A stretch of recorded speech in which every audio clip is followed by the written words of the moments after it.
Age verification setup.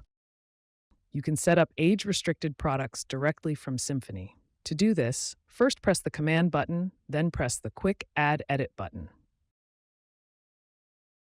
Scan the item and ensure the item is in the correct department. In this example, we will have our item be in the alcohol department. Then, ensure ID request is checked and enter the minimum age for purchase. In this example, we will set the minimum age to 21. Make sure to save before exiting. When scanning an age-restricted item, the system will prompt for an ID check. Register workers should physically verify the ID is valid for purchase. Then select yes or no depending on whether the ID is valid.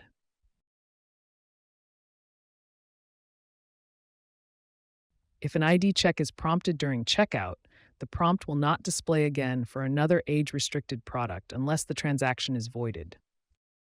After voiding the cart, the register will now prompt for an ID check again when scanning a new age-restricted item.